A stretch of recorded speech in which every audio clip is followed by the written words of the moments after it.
Moment of inertia of a circular wire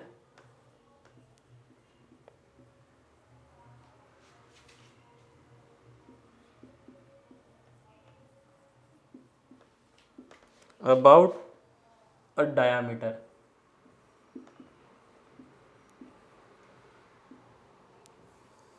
तो diameter के about जो है वो हमें इस बारी मोमेंट ऑफ इनर्शिया निकालना रहेगा। तो एक बना लेते हैं सर्कुलर वायर जो है प्यारा सा। तो ठीक है, सर्कल बना ही दिया। अब यहाँ पे इसका रेडियस कितना अज्यूम कर लें वायर का जो सर्कल बना है? ए अज्यूम कर लें क्या? Let's say radius is a. ठीक है, यहाँ पे देखो हम लोग क्या करेंगे, क्योंकि ये सर्कल आ गया है ना सर, सर्कल में थोड़ा सा तरीका अलग है। हालांकि शुरू में हम कुछ पैरामीटर निकाल लेते हैं पहले। जैसे हम इसका मास अज्यूम कर लेंगे m, let mass of circle. उस्ताद जी या तो आप थोड़ी सी शांत जगह में बैठ जाओ या माइक बंद कर लो, शोर बहुत आ रहा आपके पीछे से। तो लीनियर मास डेंसिटी। अच्छा सर, अगर इसका रेडियस a है तो सर्कल का लेंथ कितना होता है? ये हो गया लैम्डा। यहाँ पे हमें इसका छोटा सा एक लेंथ कंसीडर करना रहेगा ना। तो इस केस में हम लोग क्या करते हैं, देखो हम मानते हैं एक ये लेट से ये एंगल कितना फाई, ठीक, और एक और आर्क कंसीडर करो आप, ये एंगल लेट से डी फाई, बहुत छोटा एंगल है ये। हमने बचपन में फॉर्मूला पढ़ा था सर लेंथ ऑफ आर्क का, क्या पढ़ा था? हाँ बताओ तो, पढ़ा क्या था वो बताओ ना। हाँ हाँ, आर थीटा, सही बात है। मैं आपसे ये पूछूं कि ये जो छोटी सी आर्क है मेरी लेट से पी क्यू, ये इसका लेंथ कितना रहेगा? क्योंकि मुझे छोटा सा ही सेक्शन कंसीडर करना है पूरी वायर की लेंथ का, एक छोटा सा लेंथ। तो क्योंकि ये एंगल बहुत छोटा है, हाँ, a इंटू डी फाई है ना, तो ये कितना हो जाएगा? ए रेडियस इंटू में जितना ये आर्क एंगल सबटेंड करती है सेंटर पे वो डी फाई, ये हो गया। अब हमें ना इसका देखो डायामीटर के अबाउट निकालना है मोमेंट ऑफ इनर्शिया। तो डायामीटर कुछ ऐसे रहा होगा उस्ताद जी,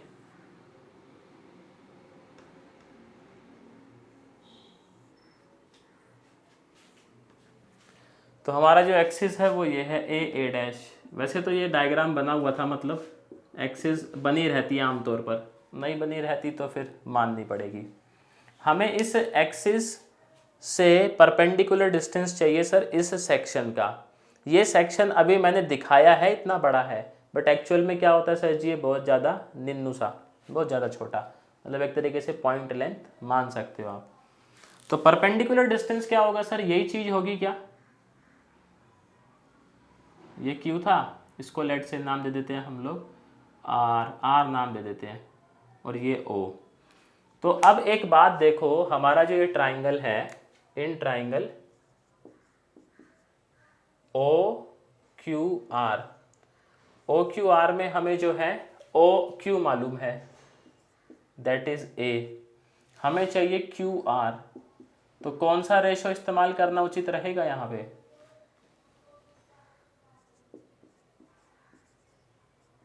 sign phi Q R by A. तो ये क्यू आर जो था वो परपेंडिकुलर डिस्टेंस था, और हमें यही तो चाहिए मोमेंट ऑफ इनर्शिया निकालने के लिए, क्यू आर। ठीक है, ये जो छोटा सा सेक्शन कंसीडर किया, इसका लेंथ कितना है sir? A d phi. Unit length पे कितना मास चल रहा है? Lambda. A d phi length पे कितना मास रखा होगा बताओ तो? हाँ, तो मास ऑफ, उसको ना बाद में मतलब लैम्डा में लेके चलते हैं, अभी जब फाइनल एक्सप्रेशन आएगा ना तो लैम्डा उठा के चिपका देंगे। तो mass of small length P Q, ये हो गया अपना ए लैम्डा डी फाई। मास भी आ गया अपने पास जो चाहिए होता है। अब हम रेडी टू गो हैं to find small M O I about A dash. तो डी आई का एक्सप्रेशन हो जाएगा सर जी, परपेंडिकुलर डिस्टेंस क्यू आर था, मास ये था, तो ए लैम्डा टी फाई और साथ में क्यू आर का क्या कर देना है, स्क्वायर। बढ़िया। तो डी आई आ गया जी अपने पास ए स्क्वायर साइन स्क्वायर फाई, फिर से एक ए, फिर से लैम्डा और फिर से डी फाई। सर इंटीग्रेशन करेंगे, अब मुझे बताओगे लिमिट क्या चिपकाएं।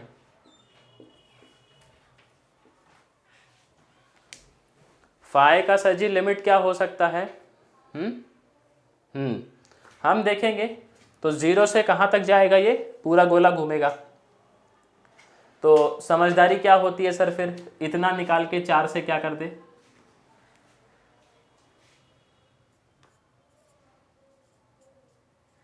क्यों पाई बाय 2 करने से सर ये वो वाला फॉर्म बन गया। कौन सा फॉर्मूला यूज हो जाएगा यहाँ पे? हाँ, गामा।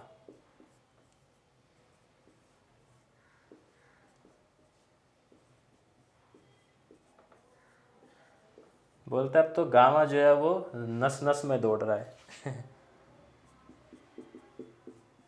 4a³ नहीं, गामा ऑफ 3/2 सीधा लगाना है आपने। गामा ऑफ 1/2 डिवाइड बाय 2, 2 और 2 कितने होते हैं, 4, और gamma of 2। Gamma of 2 sir जी हैप्पी बर्थडे मतलब 1 हो जाएगा। ये कितना हो जाएगा, 1/2 रूट पाई, ये रूट पाई, और नीचे क्या बचे एक भैया 2। तो 4 से 4 का हैप्पी बर्थडे हो जाएगा। तो ये आ गया पाई a³। अच्छा लैम्डा का निकल लिया अपना, एक लैम्डा भी चल रहा था साथ में।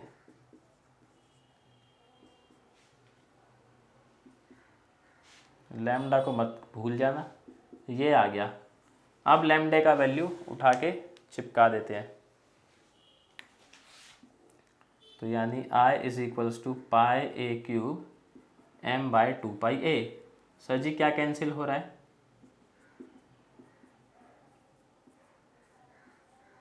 तो ये शायद से अगर आपको याद हो, बचपन में भी पढ़े थे आप कि रिंग का मोमेंट ऑफ इनर्शिया कितना होता है, ma²/2।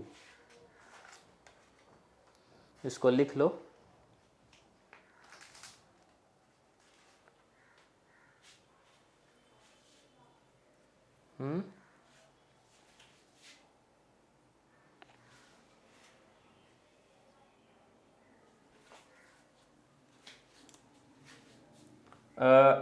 Basically formula of di is r square into dm, where dm is the mass of small element and r is the perpendicular distance between the axis of rotation and the small element.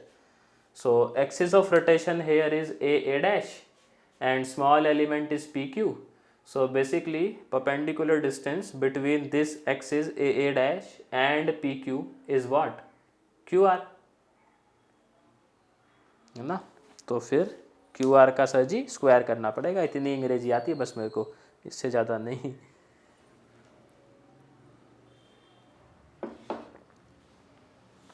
इसको लिख लो। कहीं मैंने madam देखी हैं, वो भाई इतनी तगड़ी इंग्लिश बोलती हैं, बच्चा ही नहीं समझ पाता वो समझाना क्या चाह रही है। एक ऐसे ही वास्ता हुआ मेरा एक मैम से, वो आई थी वहाँ से सिक्किम साइड से, वहाँ से वो पढ़ी हुई थी और दिल्ली विश्वविद्यालय में एमएससी कर रही थी। तो फिज़िक्स के रिगार्डिंग उनसे एक बारी मुलाकात हुई। उन्होंने भैया ऐसे इंग्लिश पढ़ाई, बच्चों को यही नहीं समझ आया पढ़ा क्या गई वो।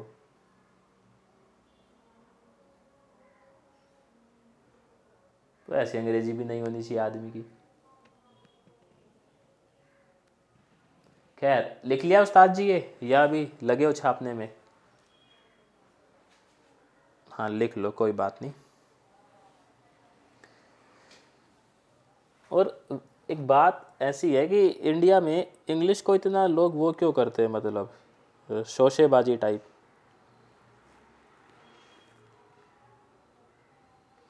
आप देखना, जिसको जिसको आती होगी ना इंग्लिश, वो हिंदी बात ही नहीं करेगा फिर भाई, वो इंग्लिश ही बोलेगा बस।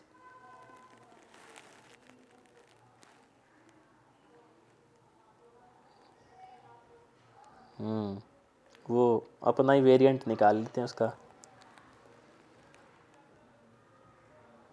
हाँ। हम्म।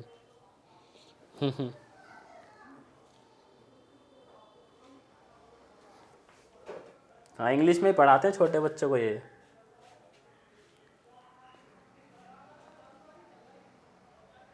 आएगा ही नहीं, वो छोटे छोटे बच्चे उन्हें इंग्लिश में बोलती हैं टीचरें, वो क्या समझ आ रहा है उन्हें, हिंदी तो आती नहीं ढंग से, इंग्लिश क्या समझेंगे।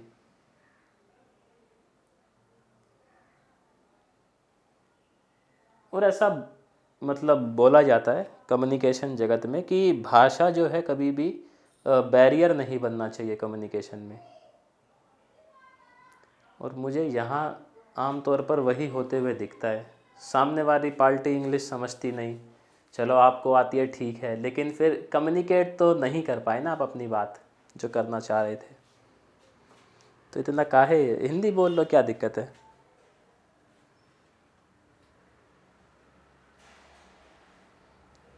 मनोज भैया, सही बात है ये, है ना। तो चले आगे फिर। चलो जी बढ़िया। अच्छा, इसी में एक सर जी केस हो रहा है, केस है एक्सिस बदल दी अपनी। तो मैं लिखता हूँ और आप मुझे बताना एक्सिस बदलने से फिर क्या चेंज जो है इसमें हमें देखने को मिलेगा।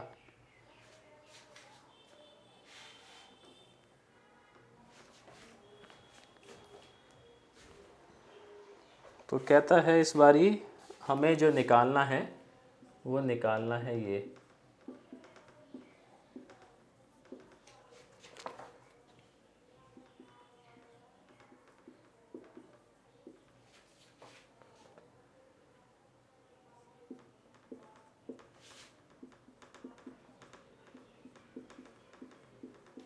बोल दिया है उसने कि about a line through the centre and perpendicular to its plane.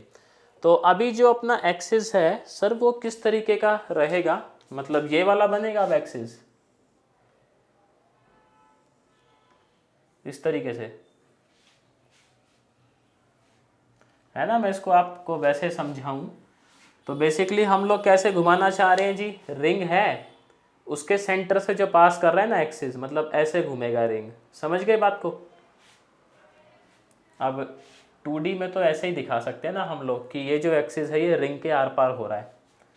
तो इससे फर्क क्या आएगा ऐसा वाला एक्सिस लेने से। हाँ हाँ, जैसे मर्जी ले लो, बस सेंटर से पास करनी चाहिए और उसके प्लेन के क्या होनी चाहिए, परपेंडिकुलर। तो बताओ क्या लगता है।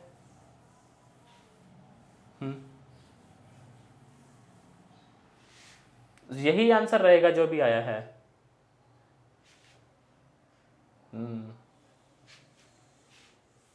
देखो परपेंडिकुलर डिस्टेंस बदल जाएगा, कैसे समझना सर बात को। अब हमारा जो एलिमेंट है वो ये है और एक्सिस ये है, इसके बीच में परपेंडिकुलर डिस्टेंस सीधा सीधा कितना हो जाएगा ए। बेसिकली ऐसा है, ये एक्सिस है और ये सर्कल का पेरिफेरी है आपका, है ना, रिंग का। तो रिंग का किसी भी पॉइंट से अगर आप डिस्टेंस लो, परपेंडिकुलर डिस्टेंस सेंटर से, तो कितना रहेगा सर जी, रेडियस रहेगा उसका, सोचो ज़रा, रहेगा ना। एक अचंभे में जा रहे हो वैसा, है ना। तो इस केस में फ़र्क क्या है सेकंड केस में कि अब जो अपना परपेंडिकुलर डिस्टेंस है वो कितना हो गया है, a, perpendicular distance between axis of rotation and क्यों वो यार एनिमेटेड मेरे को आती नहीं बनानी, उसका सॉफ्टवेयर भी जो है ना वो थोड़ा सा अजीब सा ही है। हाँ मैंने एक बारी कोशिश करी थी लेकिन कुछ जमा नहीं मेरे को मामला उसका। ऐसे तो अपने पास वो है ना पेन टैब है, डिज़ाइनर वाला है, वो भी महंगे वाला जो बढ़िया काम करता है, बट वो कभी यूज़ ही नहीं करता मैं, जमता नहीं है वो पढ़ाना उस पर।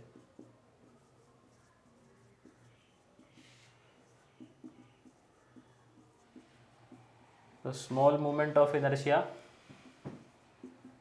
डी आई, अभी ये आर जो है अपना कितना हो जाएगा ए, और डी एम तो वैसा ही चलेगा जो पहले चल रहा था, उसमें कोई बदलाव नहीं है। वो हो सकता है पेन टैब कभी फ्यूचर में यूज़ हो नोटिफिकेशंस वगैरह समझाने के लिए आप लोगों को। ये हो गया ए डी फाई, ये ठीक है। उसका बस मेरे को एक यूज़ सही लगता है कि जब MCQ सॉल्व करवाने हो ना तब वो चीज़ सही है।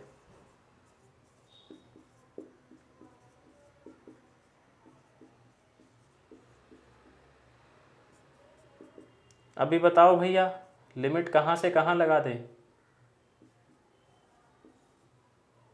वही 0 से इस बार तो 2 पाई कर दो, मसला ही नहीं है कोई। तो कितना आ जाएगा सर ये ए लैम्डा 2 पाई, लैम्डे का वैल्यू चिपका देते हैं।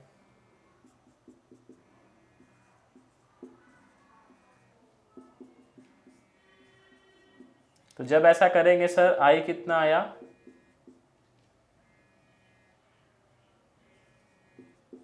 तो अब देखो यहाँ पे अगर हम बात करें तो मोमेंट ऑफ इनर्शिया पहले के मुकाबले सर बढ़ा कि कम हुआ? बढ़ गया। 1 मिनट रुकिए। हाँ जी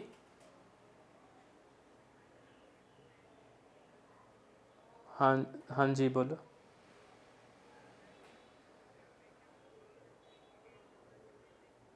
मैं ना मैम आपको 7 बजे के बाद कॉल करता हूँ, अभी क्या क्लास चल रही है मेरी। ये वाला थोड़ा एक्सप्रेशन ठीक सा लग रहा है नहीं, बट वैल्यू जो है पहले के मुकाबले बढ़ गई है ना, पहले तो डिवाइड चल रहा था मामला। तो इससे क्या समझ आया हमें कि सर्कल रिंग को ऐसे फ्लैप करवाना आसान है और ऐसे घुमाना थोड़ा सा मुश्किल है। यही समझ पा रहे हैं हम लोग?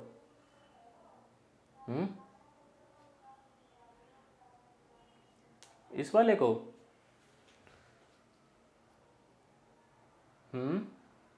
हमने ये ले ली इस बारी। तो अब देखो जब ये रोटेशन वाली एक्सिस ली हमने तो परपेंडिकुलर डिस्टेंस यहाँ से, मतलब ये ऐसा है ना कि सर्कल टाइप है बेसिकली ऐसे, और बीच में से एक्सिस पास हो रही है। हमें अब इस एक्सिस से उस स्मॉल लेंथ का परपेंडिकुलर डिस्टेंस लेना है। स्मॉल लेंथ सर ये रही अपने पास, मतलब हमें यहाँ से पेरीफरी से बेसिकली सेंटर का परपेंडिकुलर डिस्टेंस देखना है। तो सर जी पेरीफरी से सेंटर का परपेंडिकुलर डिस्टेंस किसी भी पॉइंट से देखोगे तो क्या आएगा, रेडियस के इक्वल आएगा क्या, है ना? तो बस परपेंडिकुलर डिस्टेंस बदल गया अपना, बाकी तो लॉजिक वही है। तो इससे हम वैसे अपने मतलब फिजिकल सिग्निफिकेंस क्या समझ सकते हैं इसका, कि इस रिंग को ऐसे फ्लैप करवाना आसान था ना, उस पर कम आ रहा था मोमेंट ऑफ इनर्शिया, बीच में से ऐसे घुमाना वो आसान पड़ रहा है अपने को।